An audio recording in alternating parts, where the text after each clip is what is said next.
Salut à tous, c'est Lucas de Spin Pro et aujourd'hui je vais vous donner 6 conseils pour être le meilleur joueur de poker à votre table. Donc vous êtes toujours en spin contre deux adversaires, donc aujourd'hui l'objectif c'est vraiment de voir comment vous pouvez tirer parti de vos adversaires et justement les exploiter au maximum pour justement les battre et être le meilleur joueur de poker à la table et donc gagner le plus, être celui qui gagne de l'argent. Donc on est parti pour ce premier conseil qui est probablement le meilleur conseil de votre vie, j'ai pas peur de le dire, mais c'est vrai que pour certains vous allez voir, vous n'allez pas trop y croire parce que vous allez vous dire, bah non, moi je préfère un conseil technique, moi je préfère que tu me parles du bouton, je préfère que tu me parles de mes sizing d'open, etc. Mais alors, en l'occurrence, c'est pas ça qui va réellement vous aider, parce que ça, évidemment, ça vous aidera, et on en verra par la suite, mais si vous avez besoin d'un seul conseil pour réussir, ça serait de travailler votre jeu. Parce que beaucoup trop de joueurs pensent que c'est magique. Je te le dis, même il y a 30 minutes, comment j'ai reçu un mail, tout simplement, de quelqu'un qui m'a envoyé 4 bad beats qu'il venait de recevoir, qui venait de jouer, quoi, en fait.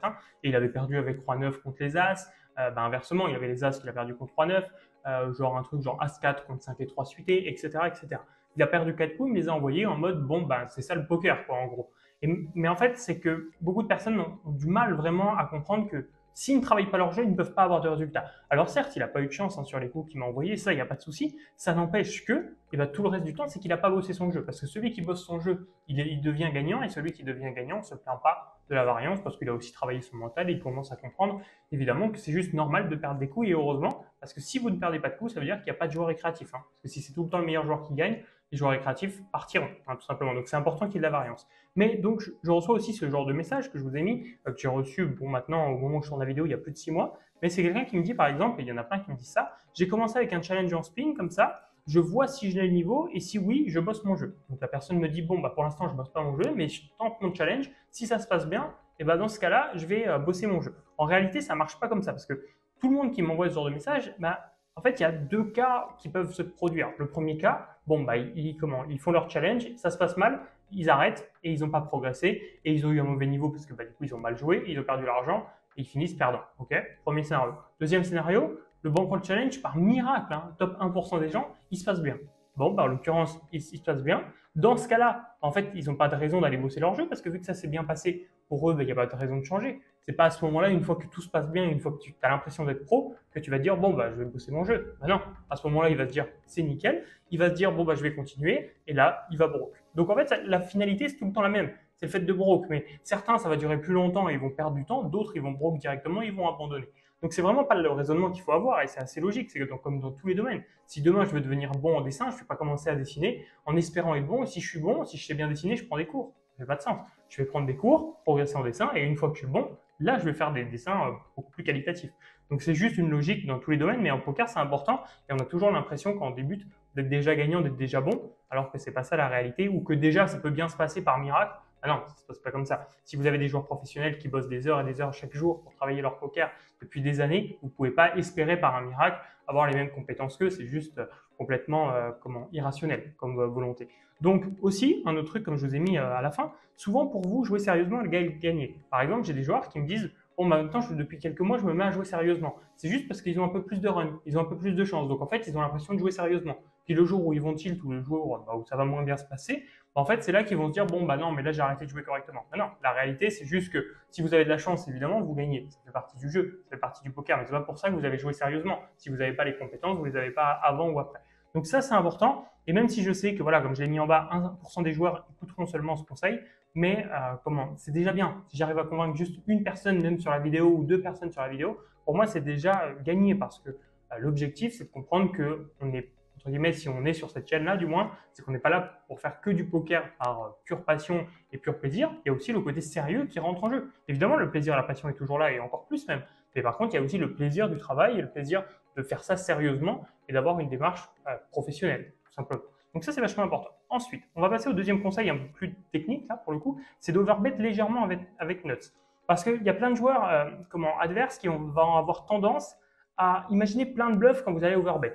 Pourquoi? Parce qu'un joueur régulier, surtout en basse limite, en 5 euros, il va se dire, ah ouais, ok, il veut arracher le pot, il va tenter un petit overbet river, c'est vraiment qu'il n'a pas grand-chose et qu'il essaye d'arracher le pot, ça fait pas de sens. Par exemple, je t'ai mis un exemple sur Roi 6, 9, 4-2, si le pot river il fait 10 blindes, je vais plutôt te conseiller 11 blindes. Parce que si tu fais 11 blindes, ton adversaire, et ça marche, je t'ai prouvé avec des statistiques que j'ai, je te dis pas ça juste parce que j'ai eu un feeling, c'est vraiment que je l'ai vérifié avec des statistiques. Et en fait, quand tu vas tenter ton overbet, à chaque fois, en fait, tes adversaires, à chaque fois, mais beaucoup plus souvent, ils vont se dire « Ah, est-ce qu'il essaierait pas de me bluffer? Est-ce qu'il n'a pas les trèfles? Est-ce qu'il n'a pas un tirage ?» Quelque chose comme ça, tu vois. Alors qu'en réalité, toi, tu le fais que en value, tu le fais avec ton dame 7 suité, par exemple. Et là, dans ce cas-là, ton adversaire va un peu plus te call que si tu avais fait 8 blindes, donc qui aurait été 80% pot. Tu vas me dire, c'est un petit détail, évidemment. Sauf que là, tu vas être call un peu plus souvent en faisant un peu plus cher. Donc, tu vas récupérer un peu plus souvent 11 blindes qu'au lieu d'en récupérer rarement, on va dire, 8 blindes pour faire simple. Donc, c'est super intéressant quand tu fais flush river et que le spot s'y prête et que tu es contre un joueur compétent.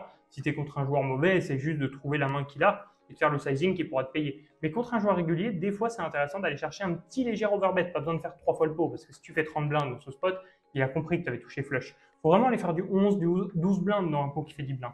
Juste suffisamment plus, tu verras que ça fonctionne super bien. Quand tu es en value, évidemment, quand tu es en bluff, tu n'as pas d'intérêt à faire ça, parce que tu seras call plus, donc ce n'est pas ton intérêt quand tu fais un bluff. Tout simplement. Ensuite, le troisième conseil super important, là pour le coup, il n'y a pas plus important en termes de conseils techniques, c'est que le c-bet va vous rapporter beaucoup d'argent. Quand tu as relancé pré-flop, tu dois quasiment systématiquement toujours c-bet. Mais vraiment, tous les spots que tu vois, il faut les c-bet quasiment. C'est ça qui va te faire gagner de l'argent. Je t'ai mis un exemple tout bête, parce que si ça ne te parle pas. Le c-bet, c'est juste la mise de continuation. Tu as relancé, tu continues de miser au flop. Par exemple, tu open au bouton 7 et 6 suité, classique. La big blind call. Ok, tu te retrouves sur un flop As-9-2. Oui, tu n'as rien touché, mais tu dois miser 25% du pot, à 7 et 6, simplement parce que évidemment, l'As, tu peux l'avoir. Si tu as relancé, peut-être tu as As-3, peut-être tu as As-Dame, ton adversaire, il ne le sait pas. Donc, tu as des mains fortes probables. Que ton adversaire, s'il avait As-3 ou As-Dame, qu'est-ce qu'il aurait fait flop? Il aurait fait tapis contre toi, contre ton open. Et c'est là toute la nuance. Et donc, ton adversaire a probablement des mains un peu pourries, sauf s'il a touché son 9, mais des deux, il va peut-être pas call si tu as relancé pré-flop. Et puis des As, il va faire tapis. Donc, il lui reste quelques 9, quelques tirages, mais la plupart du temps, il a juste valet 8 qui va folder. Il a peut-être 7 et 5, il a peut-être, on peut trouver des milliers de mains, mais roi 3, il a peut-être dame 3, dame 4, dame 7, dame 8, bref, on peut trouver des milliers de mains. Et donc, toi, tu as tout intérêt de miser pas cher pour faire fold toutes ces mains qui te battent, mais pour autant qui va être prêt à fold. Donc, ça, c'est super important de souvent et quasiment systématiquement toujours miser dans ces spots-là. Ça va te faire gagner plein d'argent.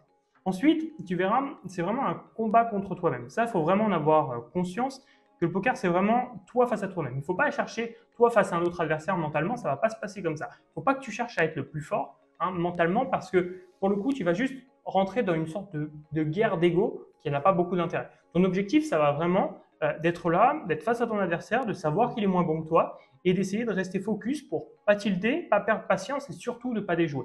Et c'est ça que je vois trop souvent, c'est des personnes qui me disent « Ah, ce récré m'a frustré, là, j'ai envie de le jouer, j'ai envie de le punir, de l'exploiter. » Alors que c'est pas comme ça que ça marche. Si tu continues de bien jouer, il y a un moment, il va faire l'erreur, ton adversaire, ou l'erreur de trop, ou voilà, l'erreur de trop, parce qu'il en fait tout le temps, mais il en fera une de trop, et c'est là que tu le puniras. Mais il ne faut pas se dire « Bon, prochaine main, c'est bon, je vais tout lui prendre. » Ben non, parce que si tu n'as pas la main, si ce n'est pas le bon scénario, ça va juste être une guerre d'ego, tu vas tenter des bluffs que tu n'aurais pas tenté d'habitude, et ça ne passera pas. Donc, il faut vraiment que tu te concentres et tu essayes de garder ce mental d'acier qui est là de te dire, bon, ok, il a gagné un coup, c'est un récréatif, même s'il est 10 fois moins bon que moi, il a pu avoir de la chance, mais je vais rester focus parce qu'il faut que je sois ultra focus pour le prochain coup qui vient, qui sera important et décisif contre lui. Ça, c'est vraiment important. Donc, comme tu le vois, c'est un combat contre toi-même, mental. Tu dois te dire, ok, prochain coup important, je dois être focus, je dois prendre la meilleure décision. Et tu n'es pas dans, ok, prochain coup, je dois à tout prix tout lui prendre. Non, c'est pas ça l'idée. C'est vraiment contre toi-même et pas contre ton adversaire. C'est super, super important pour progresser mentalement et pour éviter justement de tilt à cause d'un adversaire. Ensuite, on va avoir le conseil de prendre un tracker. C'est vrai que c'est un truc que beaucoup de personnes ne font pas, beaucoup de personnes ont du mal à trouver l'importance de ça. Et je vais te donner des arguments pour en prendre un. Je n'ai pas d'intérêt avec t'en prendre un ou pas, à part vouloir ta réussite. Le premier, ça serait de suivre ses résultats. Tout simplement, tu vas savoir combien tu as gagné, combien tu as perdu, etc.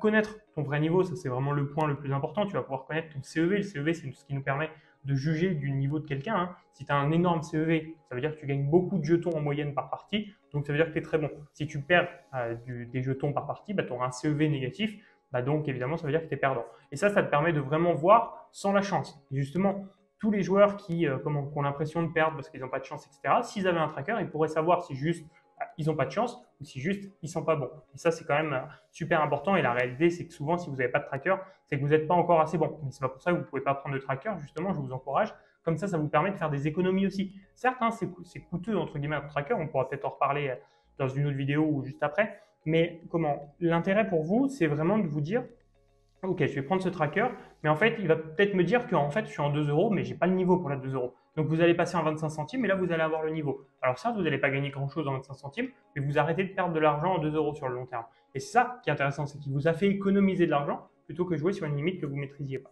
Ça, c'est important. Ensuite, on va avoir de revoir ses parties. Super intéressant si vous voulez bosser votre jeu, revoir ses spins, voir ce que vous avez bien fait, mal fait. Est-ce que c'était possible de le corriger, oui ou non? Et c'est ça qui est super intéressant. Et ensuite, dans le futur, analyser ses stats et trouver ses leaks. Alors ça se fait plus avec un coach et plus quand vous êtes quand même un joueur au moins en 5 euros avec beaucoup de mains. Mais c'est une possibilité aussi pour aller plus loin et qui est quand même vachement intéressant. Quand je vous parlais justement des prix, etc., je vais vous montrer quelques petites choses. Alors, objectivement, j'ai aucun intérêt que vous preniez un tracker, comme je vous le dis, j'ai pas de lien d'affiliation ou quoi que ce soit. Mon but, c'est juste de vous aider. Donc, je vous passe des ressources que je vous conseille. Déjà, il faut prendre en compte vraiment 100% des joueurs semi-pro ou un tracker. Il n'y a quasiment aucun joueur gagnant. Alors, vraiment des joueurs gagnants 1 euro peut-être, mais des joueurs semi-pro, donc qui vont faire au moins 500 euros par mois. Il n'y en a aucun qui n'ont pas de tracker parce que c'est juste hyper utile pour suivre son niveau, savoir où tu en es. Et surtout, des fois, tu vas savoir que tu peux monter de limite sans te rater et réussir à monter de limite et donc gagner plus. Donc ça serait dommage. Et des fois, tu sais que tu dois réduire de limite pour que ce soit plus rentable. Donc c'est super, super important d'avoir ce tracker-là, comme on l'a dit juste avant. Mais vraiment, tout le monde l'a. Ensuite, tu en as deux qui sont vraiment possibles en spin. En réalité, tu en as des dizaines, mais il y en a deux qui sont vraiment pertinents, on va dire, pour les spins. On va avoir Poker Tracker 4, qui est génial et qui coûte environ 60 euros à vie. Ok. Donc ça, c'est la première chose. Il y a un essai de 14 jours, je crois, dessus, si je ne me trompe pas. Pour le coup, c'est celui que j'utilise depuis 4 ans, 4 ans et demi maintenant. Donc voilà, je peux vous le recommander à 200%. Quasiment tout le monde utilise celui-ci. On aurait N2Note aussi, qui fait partie des très bons, mais qui coûte quand même beaucoup plus cher et qui est quand même moins accessible, je trouve, même pour tout le monde. Donc je conseille vraiment Poker Tracker 4. On va dire que ça correspond à 90% des joueurs ou 99% des joueurs, si vous voulez, où il sera vraiment parfait. Après, pour les plus petits budgets, vous débutez, vous êtes peut-être en 1 euro, vous ne savez pas si vous êtes gagnant, vous ne savez pas si vous voulez faire du poker encore pendant des années, peut-être partir sur Xister la première année. Ça coûte du coup 9,99 € par an si ça n'a pas augmenté. Comment j'ai regardé le prix il y a 3 ans d'ici. Donc peut-être on est à 12 € par an, je ne sais pas exactement maintenant. Mais voilà, c'est un prix quand même qui reste super abordable. Et là, c'est un tracker français, un peu moins intuitif, un peu moins intéressant visuellement, etc. et moins adapté, très clairement, un peu moins bien. Mais par contre, en rapport qualité-prix, il se tient évidemment parce que 10 € par an au lieu de 60 € à vie, même si 60 € à vie, c'est cool, mais vous voyez, moi, même si ça fait longtemps que je fais du poker, ça fait que 5 ans que je fais du poker. Donc l'abonnement Xister m'aurait coûté moins cher que de partir sur Poker Tracker 4. Pour être honnête, Xister, je l'ai pris au début, il y a 4 ans et j'ai eu pas mal de bugs, c'est pour ça que ça m'a fait changer. Ça n'empêche que c'était il y a 4 ans. Je sais que maintenant, c'est beaucoup mieux. Donc voilà, ça va réfléchir, mais par contre, comme je vous l'ai mis en dessous, si vous n'êtes pas prêt à investir 9,99 au poker, ne perdez pas plus de temps parce que vous aurez trop de mal à progresser sans mettre le moindre euro dans le poker, simplement parce que un moment, il va falloir se former, un moment, il va falloir un tracker, un moment, il va falloir un coach, un moment, il va falloir des ranges, etc. Donc franchement, vous embêtez pas, puis il va falloir une banquerolle de départ, le BABA, mais si vous n'êtes pas prêt à investir même 10 €, franchement, ça ne vaut pas le coup, vous allez juste vraiment perdre beaucoup de temps. Continuez de jouer par passion si vous voulez en pleine monnaie ou en 20 centimes. Ce que je veux dire, c'est essayez pas de vous lancer dans une carrière poker parce que vous allez perdre trop de temps. Voilà, c'est important. Ce petit investissement-là est le premier investissement à faire, je pense, au poker. 9,99 €, franchement, c'est raisonnable pour celui qui a envie de progresser. Donc, je vous le conseille vivement. Et pour ceux qui veulent aller plus loin, complètement gratuitement, je vous conseille d'aller sur spinpro.fr. Vous allez connaître la meilleure room, c'est cool pour débuter, la bankroll qu'il vous faut pour débuter, le plan d'action aussi pour faire entre 500 et 2000 € par mois. Et si vous n'avez pas un objectif chiffré, évidemment, on va vous montrer comment juste faire exploser votre bankroll et faire monter les étapes progressivement. Et c'est ça qui est vraiment important, c'est que vous n'allez pas devenir pro du jour au lendemain. C'est vraiment ça, mais c'est vraiment assez rapidement, mais step by step. Ça, c'est super, super important. Donc, on va vous donner le plan d'action pour ça. De mon côté, je vous remercie d'avoir suivi cette vidéo. J'espère qu'elle vous a aidé justement à progresser. Si c'est le cas, n'hésitez pas à mettre un like et vous abonner pour en suivre d'autres. Et je vous dis à plus dans une nouvelle vidéo, justement. C'était Lucas.